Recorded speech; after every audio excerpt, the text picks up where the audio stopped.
Good afternoon, everyone. Can you hear me all right at the mic? Close enough? No, I always thought it was closer than it should be.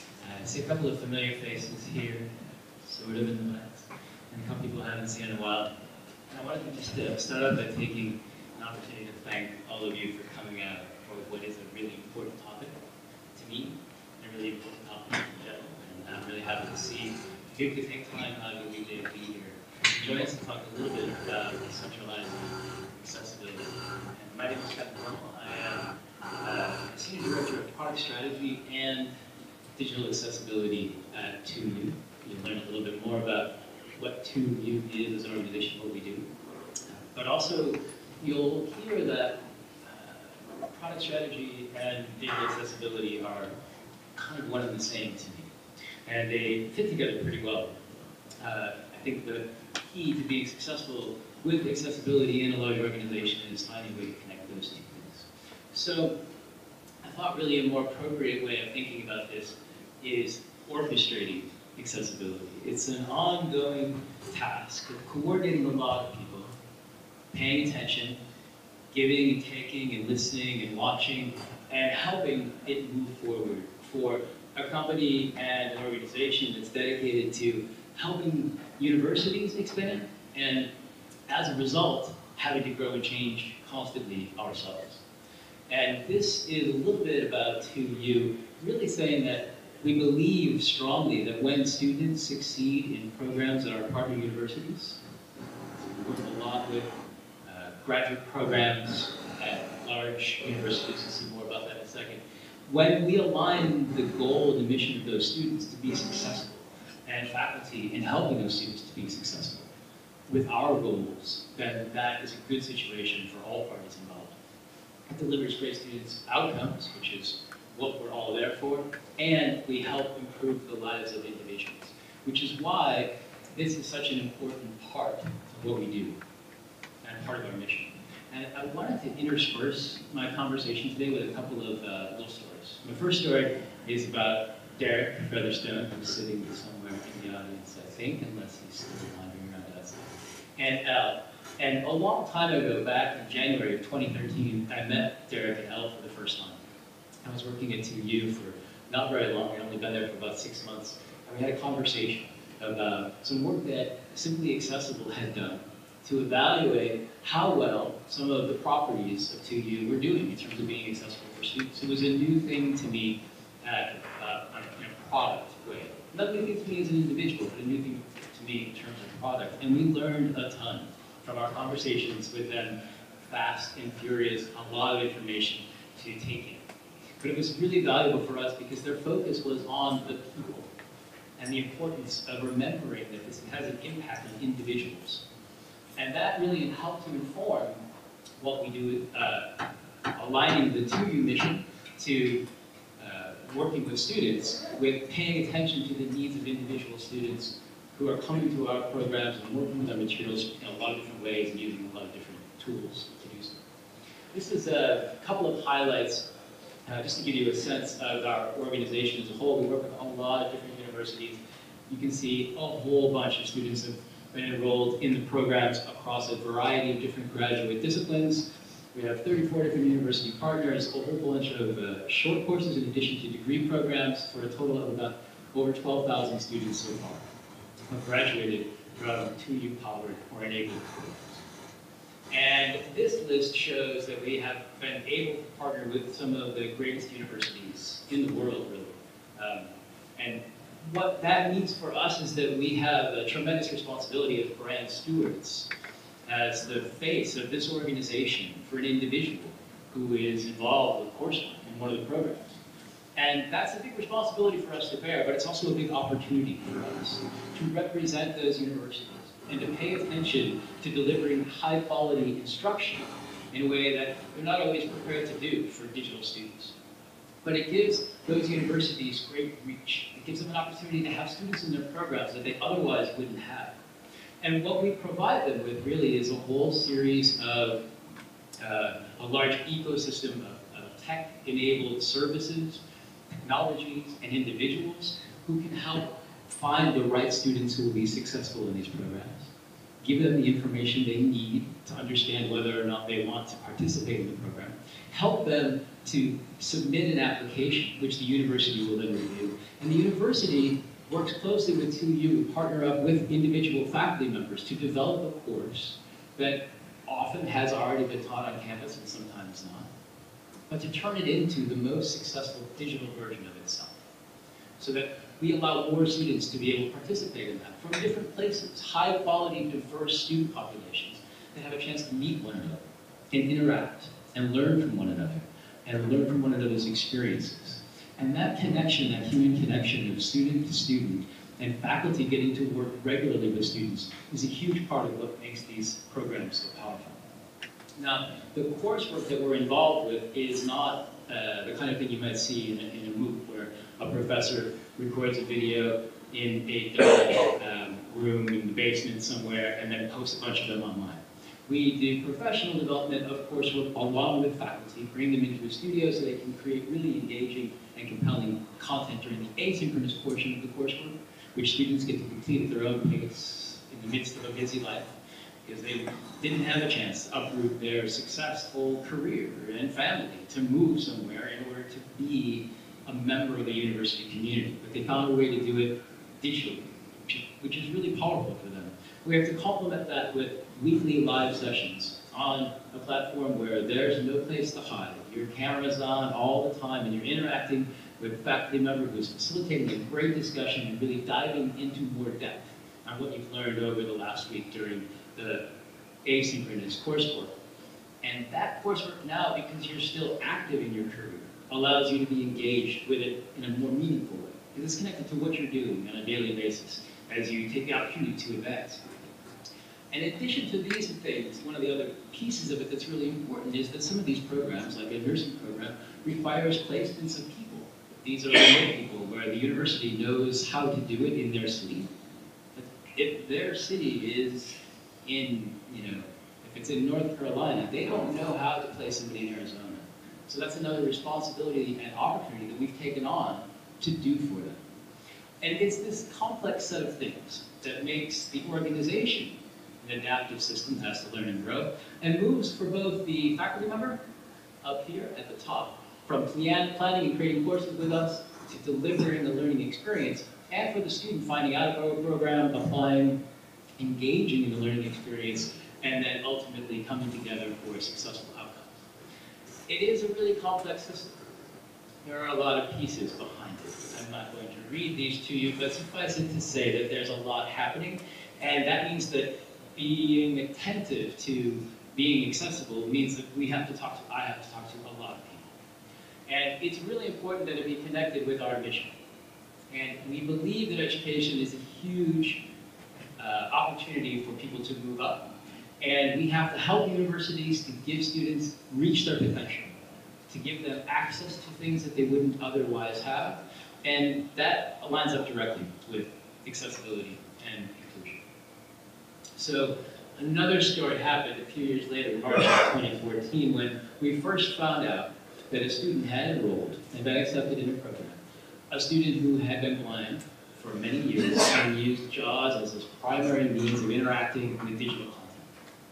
That was really an opportunity to see whether the work we had done so far was going to work when the rubber hit the road, with the person on the other end really engaging actively with a lot of content all the time. And it started off feeling a little bit like a fire drill. Like, this is an emergency response. We just found out we have to make sure everything happens in time for this individual to be successful and pay close attention to everything they might be doing.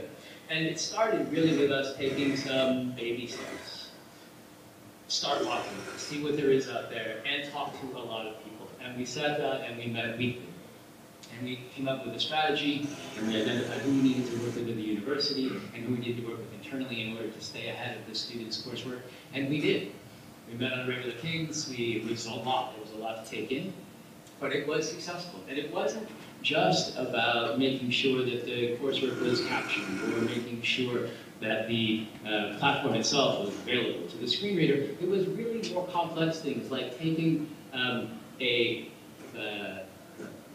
unfortunately on the slide that I didn't quite animate all the way in, but a student is watching asynchronous coursework and the faculty is delivering a video, it's a multimedia experience, and we provided a link out so that the student using a screen reader could access a transcript of that talk in HTML on a separate page, and then be able to navigate up and down the screen reader and link to image descriptions. So we had to coordinate with faculty and subject matter experts to get descriptions for every image, for every complex chart and graph and map and flow chart in an epidemiology course in time for that student, and coordinate on getting that stuff back, because the instructional content is not our area of expertise and we should not be doing that, but we needed to do a lot of work to make sure that went down.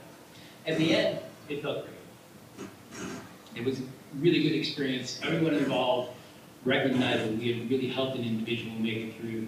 It was a fantastic feeling. And then a little while later, it might happen again.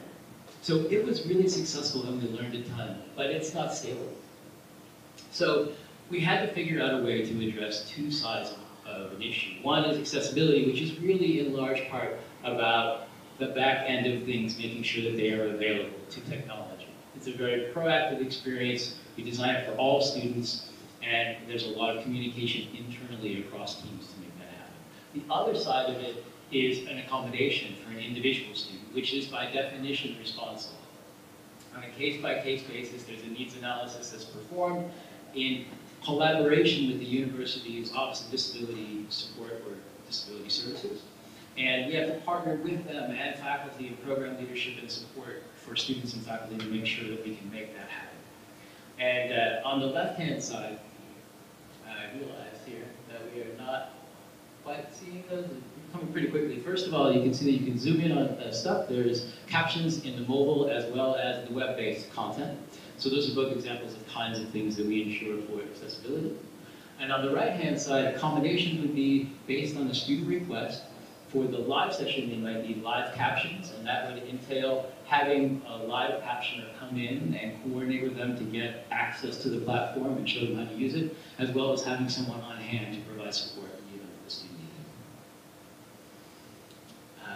Back in the 40s, the late 40s, the US Air Force was having a problem, and a lot of planes were crashing. It was a very dangerous time to be a pilot in the Air Force. And the military needed to solve this problem. They couldn't figure out what was wrong. They thought it was maybe that there were more powerful jets, but they brought in somebody to evaluate what might be the cause of this. And they did an analysis of measurements of bodies and cockpits to see if there was an impact from the forces of using a jet. And the person who came in was a 23-year-old lieutenant in the Army, but who actually had a background in measurement and had done a lot of research at Harvard on measuring the differences in human hands, and did a series of few thousand measurements on a few thousand members of the Air Force, and figured that they would be able to find points of commonality and adjust the cockpit accordingly so we could make a better cockpit for the average pilot. What turned out, it's a fascinating set of research, is that out of the about 4,000 Air Force members that they used, 0 of them had commonality on all 10 of the measurements. So there was no average pilot. And what they did to resolve it was make pilot cockpits adjustable for the first time. Seats adjusted to the person. They were able to move, controls were able to be adjusted, and that has transformed all of the things that we use all the time. In a car, a seat is adjustable, and it's because of that recognition. But it has a tremendous value for folks when you make the system adjust for the person. That will serve us later as we get through. The next story is about Chip. Chip Paucek is the CEO of 2U, and he believes really strongly in the mission. And in July of 2015, I went to talk to him and other members of the senior leadership team to say, we really need to think about a strategic path forward. And those conversations are very important to have, that we align the mission and goal of accessibility with the business objectives very, very tightly, so that success in one area follows the other. And that conversation was a really important conversation, because a combination of a lot of grassroots activity with getting people from a lot of different areas, from the UX folks and designers and people who are developers and people who are production staff for content.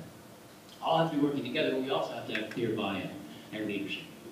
And that allowed us to move, that conversation moved us from a reactive approach to accessibility to a proactive approach, where we could take advantage of working together cohesively. And it required that we have a strategy.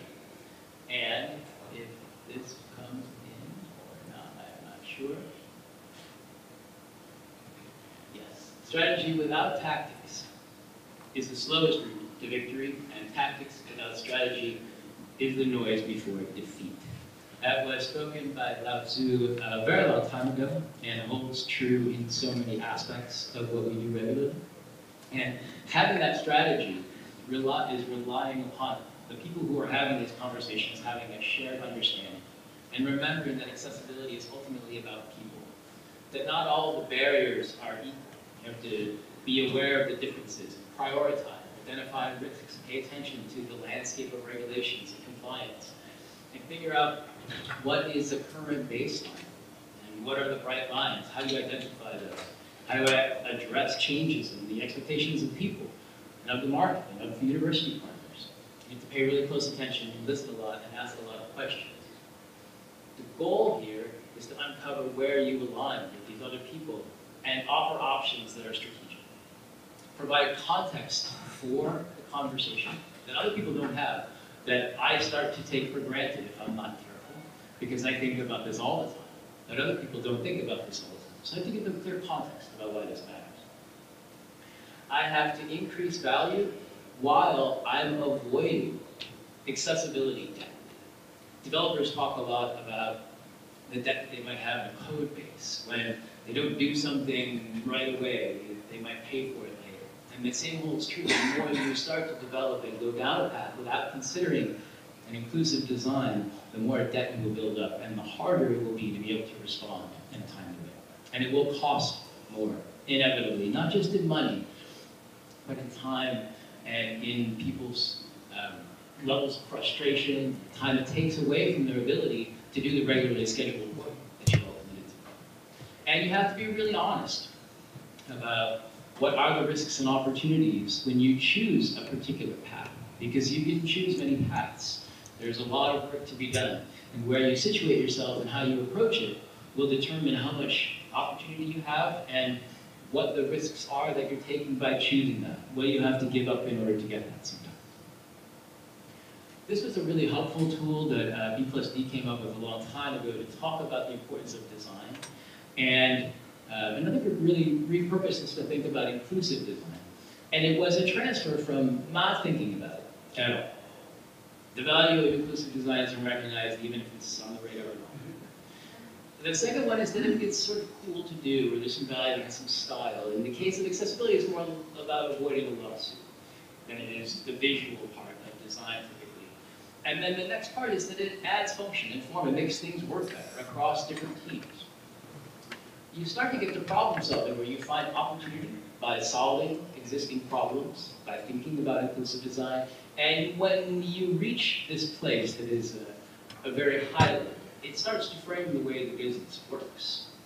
And I think more and more companies are moving up this ladder. It's certainly becoming on the radar of a lot more people over time. To be successful, you really have to move away from one person telling an organization what's important towards decentralized nodes of people who can help spread the word, and eventually, another sort of platonic ideal is a decentralized organization where everybody's concerned about this, and they're all talking about it together, and they can all share information. And there's a series of steps here that help us to talk about what we can do in design and development of software and coursework and of experiences and of tech-enabled services that will improve the outcomes for all the people involved. And that series of things starts with talking about it early, making sure that it doesn't come up as an afterthought, that it doesn't get bolted on later, because that is both less than ideal experience, but it's also much more disruptive. Not disruptive in the way that venture capitalists talk about disruption, but really disruptive to people doing work and feeling good about the work that they do. And I don't think we can underplay how important it is that you build this into the way that people do work. So this is not a burden that comes later and makes people feel like they're failing, but it's just something that you do as part of quality and process, and helps people to feel really good about the work that they do, and it's part of what they are evaluated on in terms of delivering good work and feeling good about what they do.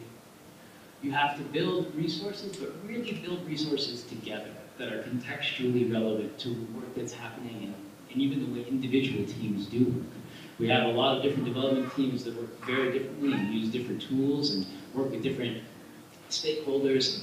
They need their own way to think about this, but they should still be sharing ideas. You have to keep information moving across teams and throughout the organization, which entails a lot of relationship building, making sure that there's a broad awareness and that you have a broad awareness of where the business is moving and what's important to the people who are students, who are faculty members, who are program leadership at a university. What's really important to them so that you can make sure that you're meeting the needs of all the people as well.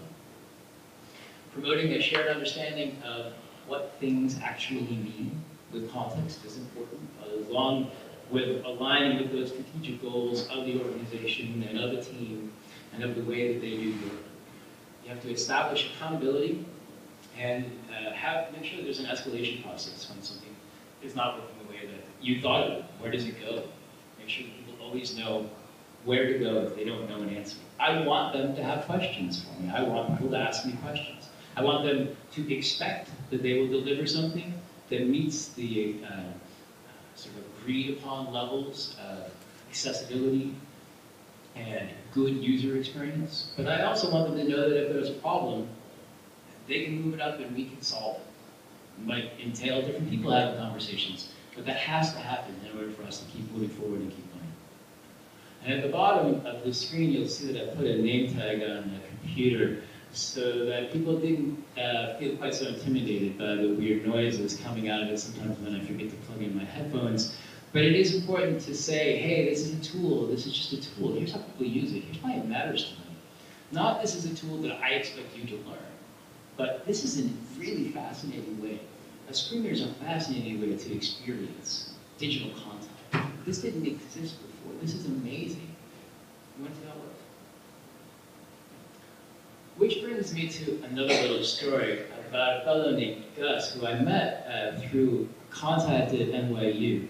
He was teaching a class at NYU, co-teaching a class for students about how to think about accessibility when they designed products, designed things in the world. It was through the engineering school. And we went and talked to them, and I brought along 6 or 7 people from our user experience and product team. And he taught us a lot in one day about how important it is, what it meant to him to have an opportunity to interact with things digitally as he moved through his education, and what it meant to him as a person, and how rich that experience was, and the frustrations that he had along the way. So I invited Gus to come and talk at a tech day event that we had, talk to our whole tech team about what things were like for him, and really help people who worked with our organization understand what it was like day to day to have that experience. And he's continued to be a resource where people can reach out to him, ask questions, and I think that reaching out to the community, interacting with people, and asking questions is a super important ongoing activity if you want to embrace this as part of your mission. I put a little something up on the screen here to give you a sense of the scale that we're talking about. This is not something I expect you to read, nor can you read from where you're sitting. So I will tell you that the important thing is the shape. And I'll put some information on here at a couple of inflection points. This represents the total number of days of coursework video, produced coursework video, that 2U powered courses that have been captioned, which is all of our coursework video. We also do marketing video, but it's a separate task. For coursework video, it's a lot, and you can see that back in 2013 it was 0. And then it went up, and then all of a sudden went up a lot. In Q2 of 2016, we were still at a cumulative 46 days of video content. After a few years of having captioned courses, as we did when we got a request from a student, and we have a lot of students with hearing impairments. We have a lot of students who were former military, and that's the most common ailment for someone who had been in the military. So it was an important thing, and we did it on an as-needed basis. But it was always a scramble. And if the communication dropped, it was hard, or we might not make it. But then we decided that we were just going to caption everything. And that's where the yellow goes up in a hurry. And so we reached the end of 2017, when it has now become 273 days of video content that has been captioned, which is $6,500 or so, or 393,000 minutes or so, or about 23 million seconds of video. That's a lot of video content, but it continues to grow because we're expanding. We're working with more partners, we're creating more courses, so that's going to continue to go up, and we're on track to produce more coursework content, just to give you a sense of scale. We're on track to produce more coursework content with our university partners this year, by a lot, than Netflix will produce Netflix content. So this is captioning at scale. We have to have this work. It has to become part of the standard workflow. This can't be something that goes through another channel to get checked for accessibility. This has to be what we do. And when you do that, you now have an opportunity to have indexable, searchable content, coursework content. This is a huge change in the way that you think about what you can offer to someone who's getting ready to study for an upcoming project or an exam and wonders, wow, why was something that I read? That is a question that we've all asked and flipped frantically through, researched frantically through our drive, trying to find the place where it was. So this is a real opportunity. So it's no longer an accessibility remedy. This is an opportunity for us to provide a great experience for people who are taking instruction digitally.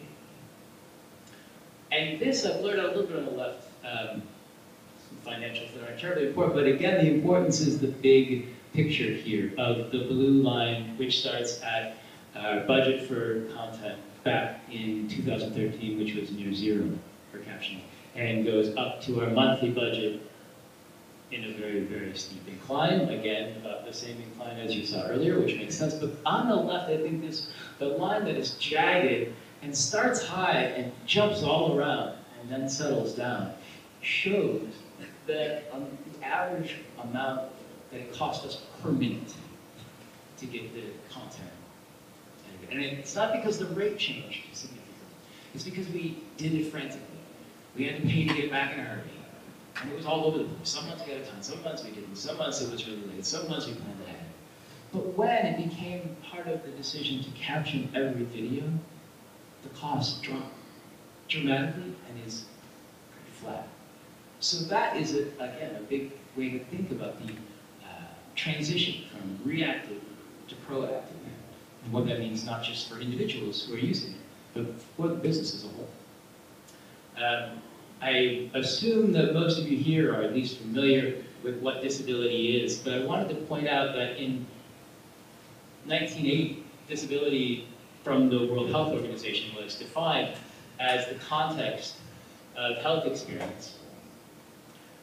It's something that was a restriction or lack of ability in the manner, so performing activity in the manner or within the range considered normal for a human being. So that's part of your identity. It's a personal attribute of an individual. But they rethought what that meant in 2011 and recognized that actually it's not just a health problem. It's a complex thing that reflects the intersection between part of a person and their social context, the things that they live in and interact with. And that puts the responsibility on me as a person who helps to make things and make decisions about things, to not exclude, to try and prevent that difficulty with that interaction. It really changes the focus for products.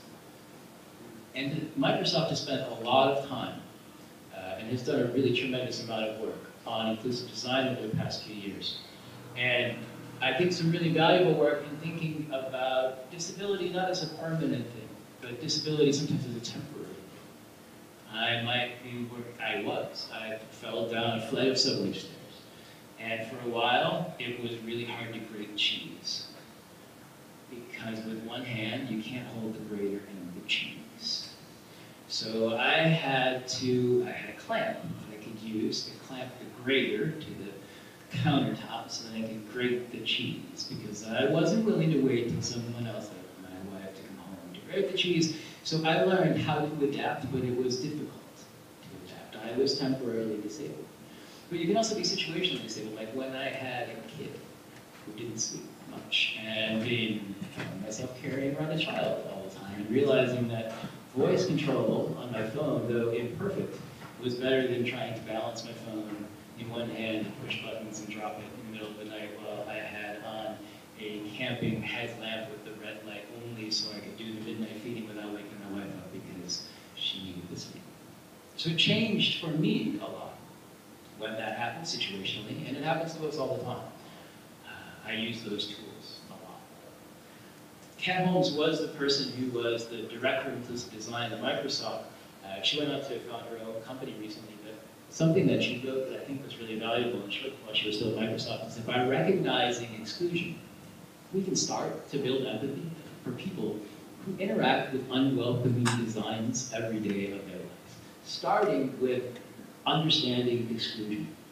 And that is the thing that we have to recognize, because people tend to make things that they like, that they want, that they understand. And we understand ourselves. We tend to think about things in terms of the way we do it. That's why we have to talk to a lot of different people to understand how to make things that work well for a lot of different people. And her organization, which is called Kata, the new company she founded, has a set of principles for approaching inclusive design. The mantra is that good design allows an organization to have inclusive growth, to reap the benefits of making products that work well for a lot of people.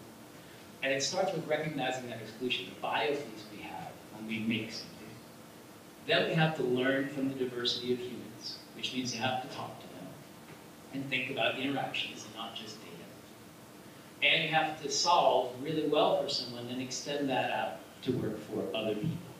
And engage with people to understand what opportunities there are to do that. I wanted to wrap up the overarching tenet, which I hope came through a series of stories and conversations about how to talk about this with people, which is that when you are engaging in this kind of activity, where it is a complex, changing, adaptive system, where we are growing and digital education is changing and the expectations of our students are changing and the expectations of our partners, our university partners are changing. They have opportunities to deliver content in new ways, and each time that happens we have a new challenge, a new opportunity to try to solve that in a better way. And in order to do that, the boiled down version of the lists of things you can do is to say that you should keep talking and keep listening and keep learning to people across your organization and outside your organization, people who are using the tools every day and people who are making decisions about business strategy, so that everybody can be in alignment and realize that there's an opportunity here, a huge opportunity, and it's not an opportunity to take advantage, be in a market where there wasn't one before, though that might be true. It's really an opportunity to take advantage of what digital opportunities mean for people and how you can change lives and allow people, whether they have a disability or not, to do something that they couldn't do otherwise, to make it more efficient, to make it fit for them, to make it work for them, to improve their lives, to empower them to become a better version of themselves. And really, every product that is successful when it allows somebody, they feel good about it at least. I mean, there are products that we have to use, but products that we choose to use because they make us feel better about what we can do in some way or another. And that's the challenge and the opportunity we have with inclusive design and accessibility, as well as accommodations in the broader world of the brave new future of digital education. So that was what I had to say, but I'd love to take any questions that you have if we have a couple of minutes. next level.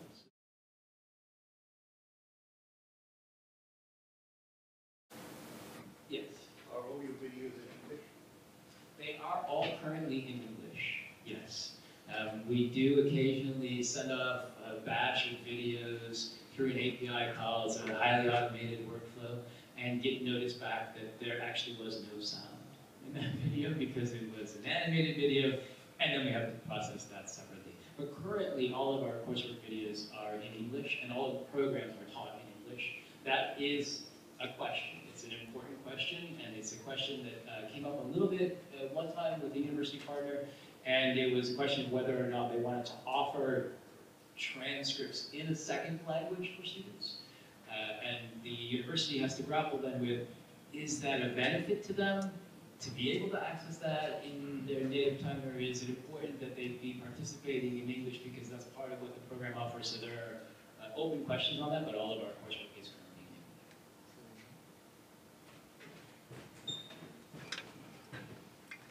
Thank you for that. Just out of curiosity, how long on average does it take to do a course, and how many people and different roles are involved in that process? A lot and a lot is the short answer. The process of creating a course, for a new course, is actually a pretty complicated process and requires that we spend a good amount of time. So we invest a lot of time early on in the program to develop it, to sit down and work with faculty identified by the university leadership who are going to be acting as the lead faculty member for a course. And they create that course, and we work back and forth with them over a period of months to identify what are the learning objectives. How do you typically do this? How can we recreate that in a good way for this different environment? How can we ensure that students will be successful based on what we've seen work well in other programs and what you have gleaned by teaching it for a long time in a residential setting?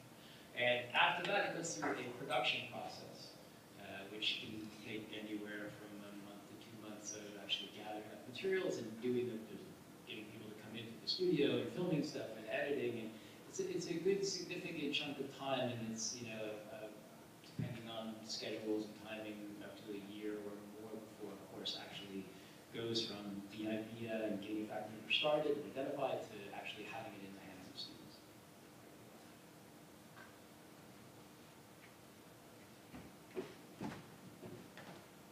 Hi, Leslie Lehman from Lehman College, which is a public institution, part of the CUNY University. I'm wondering, just because the costs involved, are you, when a college works with you, they use all of your systems, or are you designing courses with their learning management system, with their digital media system, with their, with the tools that they use? So the short answer to that is it's all stuff that we maintain within our ecosystem for the university and that we support. So all of the coursework is through a platform that we have built, along with some tools, some third-party tools. One of the ways accessibility reaches us is we have to be really careful in deciding which vendor is going to provide a service, because that is then our responsibility to ensure that we're asking those hard questions so that the service makes it to the students. But we do maintain and develop a platform, a core platform for delivering the content, as well as all of the production of the materials is our material, because we need that in order to ensure that students have a consistent experience, to ensure that faculty have a consistent experience in different courses across the program, and to ensure that we can support that for we do ongoing regular support via a phone with the people who are in programs. Students in programs have a student success advisor who they get to know pretty well. And whenever they have a question, they can pick up a phone and get their questions answered. So in order for us to be able to do that, we have to be really comfortable that we understand it and that we can make changes that we need. Following up on that, so you have professors that develop the coursework and then that you then develop this digital environment, is that correct? Yeah, so the question was, do we have faculty members who are involved in creating the courses, and then there's a digital environment for delivery? And the answer generally is yes. We work with the faculty member who's a lead faculty member from the university to create that course. That's sort of body of the course, the skeleton of it.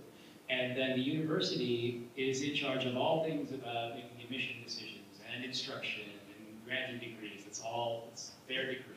It's the same degree that people get on campus. So they will then, we train the faculty, and they will have more than one faculty member. So an interesting twist is that the lead faculty member may well teach sections, but as the demand for an individual course grows, the university will have to have other faculty members who can commit to teaching another section of that course.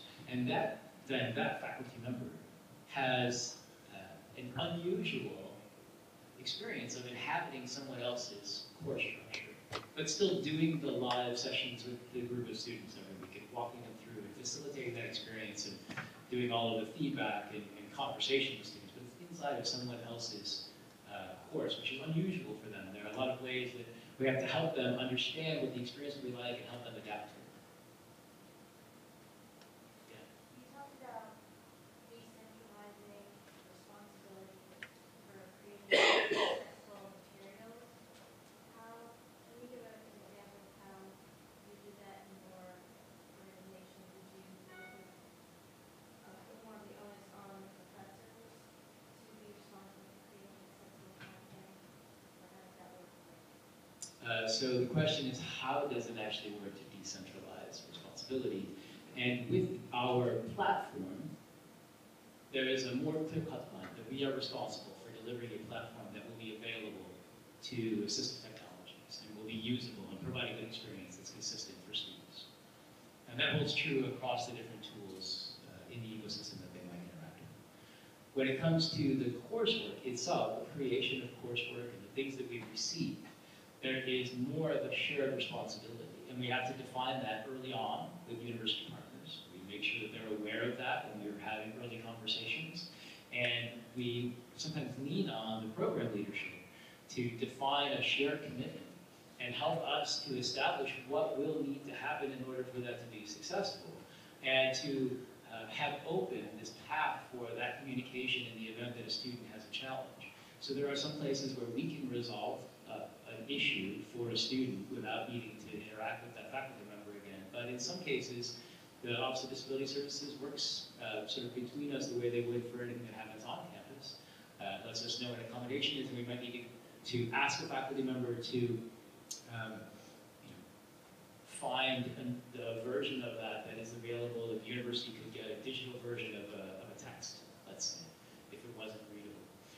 We also, in working with them, upfront talk to them a little bit about how they can think about small things that will make their coursework more flexible and adaptable and be available to more students. And we also have a standard process of ensuring that materials that come in that we are going to be hosting through the platform are generally made available.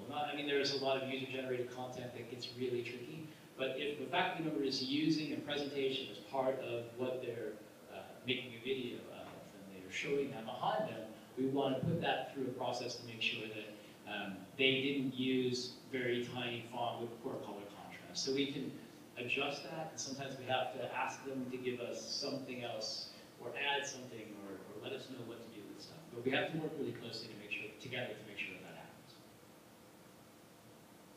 Yes? This is the first time I'm hearing about your company, so I'm still trying to figure out exactly how this works. So I teach at an adjunct at a college.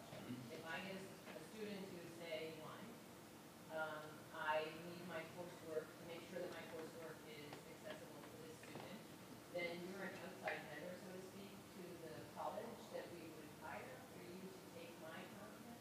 No, sorry. We have long relationships with university partners to actually create together an accredited degree program. So we develop a master's degree program with the university, and we enable them to do it digitally, but they offer an accredited degree in a digital way to students who can be situated in different places around the country and sometimes around the globe. So it is a long relationship that takes a long time to develop, and it's to create a degree program. It's not a service around accessibility, but making things that will be available to students is part of what we do. It's one of the things that we do, and that makes it easier for a university to be able to do that online. It takes that responsibility down a notch for them. And it also gives them a chance to have us think about things that they're not sure how to think about yet, because we've had to think about them for a while. So it's a full degree that we develop together and deliver over time, and we support all of the students and faculty and train people, and it's the full degree program. I am really happy that you had a ton of questions for me, but I'm probably over time now. So thank you for being here. I really appreciated all of you coming out today, and I hope it was gave you some things to think about and take back.